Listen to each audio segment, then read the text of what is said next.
wants to go. I don't know who it was, but I was talking with someone, I think on Facebook.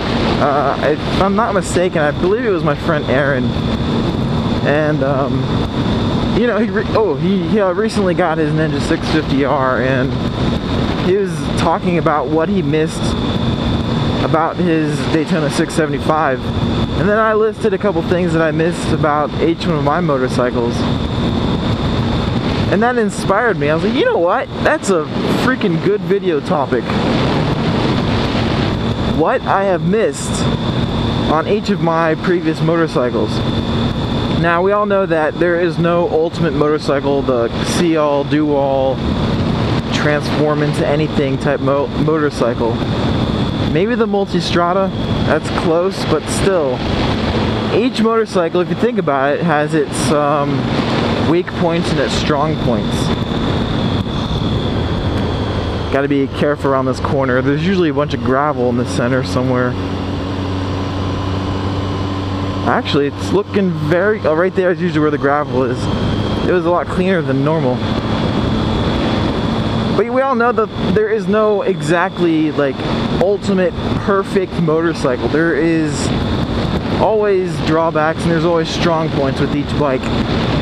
I used to originally want a motorcycle that was perfect in every way. But my friend Dave, Wooden Chairs, brought that to my reality that there is no such motorcycle a couple years ago. So I've gotten a lot better about my bikes now. But that's a pretty good topic to talk about, actually, is what I miss about each of my motorcycles.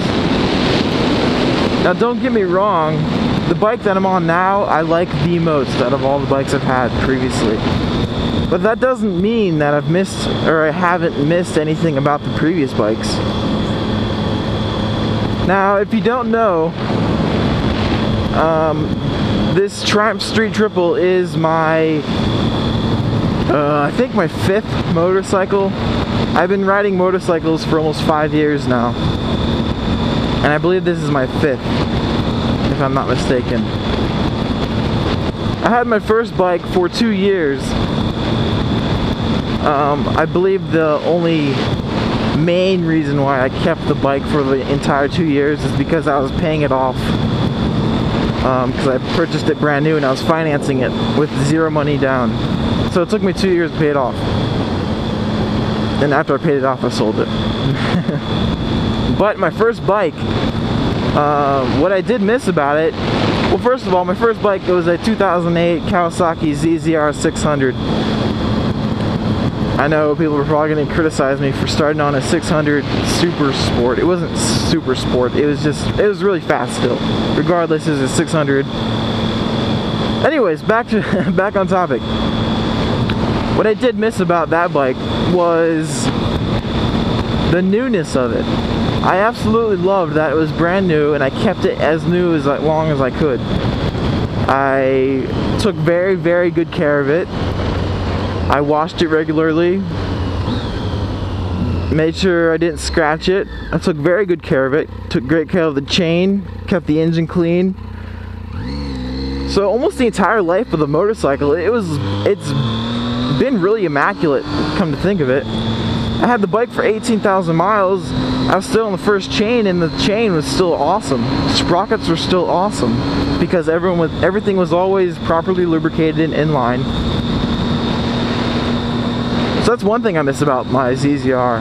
Another thing I miss about my ZZR is it had fully adjustable suspension. Now, I didn't buy the bike because it had fully adjustable suspension. I didn't really know much about stuff like that when I was purchasing a motorcycle. It wasn't until after I sold the bike that I started exploring into suspension components and adjusting and getting it fit for me. Now, I wish I figured it out before I sold the bike, because then I could have made the bike even more comfortable for me. But that's what I miss about it. It had fully adjustable suspension, and it was brand new. My next bike was a Honda VFR 800. I had that for a year. What I miss about that bike was the exhaust note. Number one thing was the exhaust note. I want to go that way. The Honda V4 motor noise, engine exhaust blum, blum, blum, noise. That was the best sounding exhaust note I've had on any of my motorcycles. It had Stain Tunes exhaust when I bought it. Oh, that thing sounded so beautiful. I miss that the most. That was the greatest noise I'd ever heard at the time.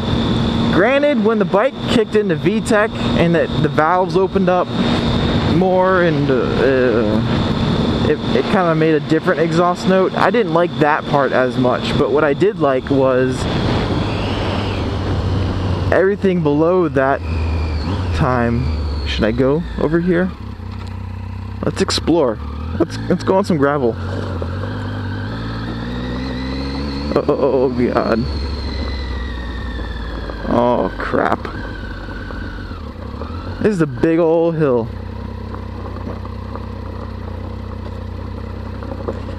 Rear brake, rear brake. Oh.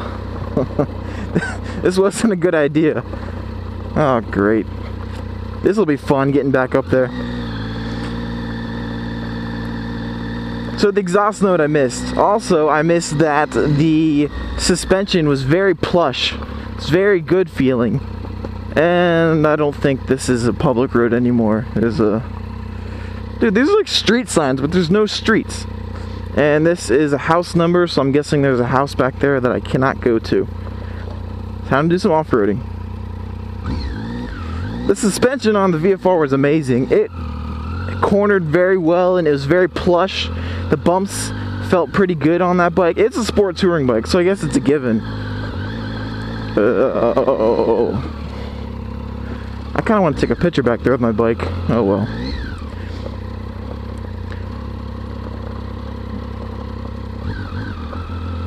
So even though it wasn't fully adjustable suspension, it still felt amazing. The rear shock was awesome. Felt very plush. I guess it was tuned for, you know, luggage and stuff. Alright, let's do this. Hill climb.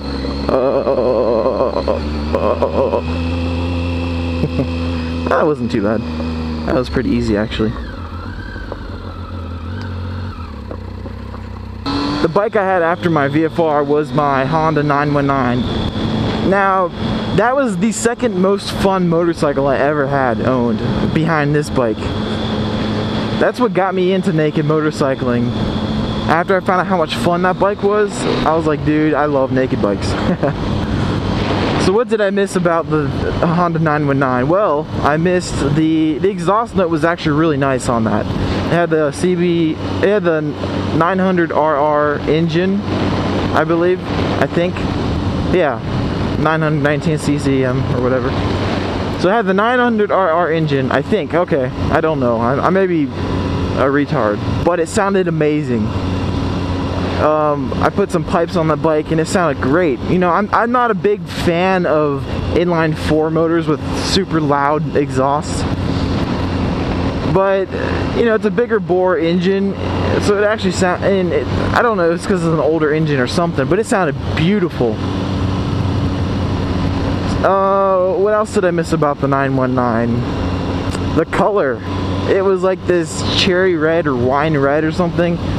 Beautiful, beautiful color. I believe Wilkes 89's bikes is the same color right now, and it's gorgeous. I miss that color a lot. And about that bike in particular, it was very clean for what it was. Paint was in really, really good condition. You know, I painted the headlight bucket black and a couple other parts of the bike black, so it had this nice stealth black and wine red, kind of cafe racer-ish naked motorcycle look that I really liked. So about that bike, I missed the exhaust note and the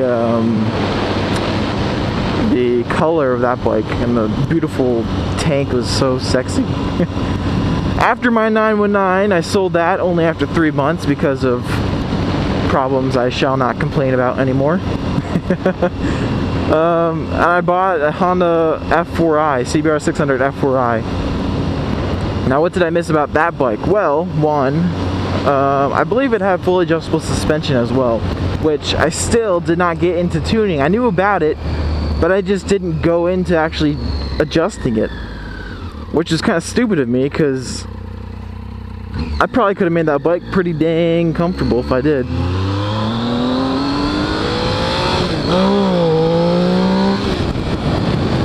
So I guess, I don't know. I think, yeah, fully adjustable suspension on that bike and how beautiful, new, and immaculate that bike was. I bought it with only 900 miles on it, and it was basically brand new. So I do miss that about that bike. It was perfectly immaculate. No problems whatsoever with the bike or engine or anything. It wasn't as fun for me. So I had that bike for 9 months, and realizing that I wasn't really into super sports anymore, or at least as a daily rider. So I sold that and bought this bike. And, you know, I've missed things about my previous motorcycles that makes me wish I still had them because of those aspects of it. I mean, my 919, I missed that bike when I had the F4R because of how freaking fun that thing was.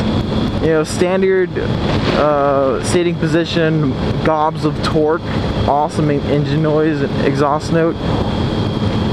That was sweet. So when I had the F4R, I was really missing that bike. Which makes me think about, like, if I sold this bike in the future, what would I miss about it? Holy crap, there is a spandex brigade coming towards me.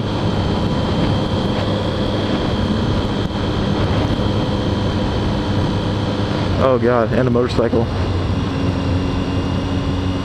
Don't hit the motorcycle, or don't hit the bicyclist, dude. So yeah, it makes me wonder if I lost, or if I sold my Street Triple, what would I miss about it?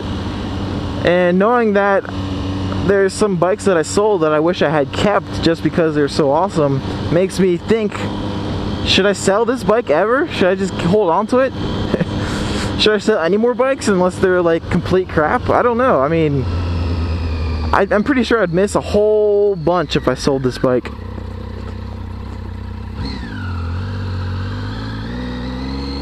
There's a car behind me, so I'm not going to stop on the bridge today. But I did get some pictures of it on the bridge before. This is like a wooden bridge. It's pretty dang bumpy if you ask me. Something tells me I should just keep all my motorcycles from now on because I'll miss something about it.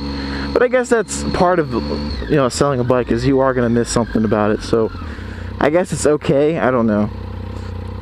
I'm liking my Street Triple too much right now.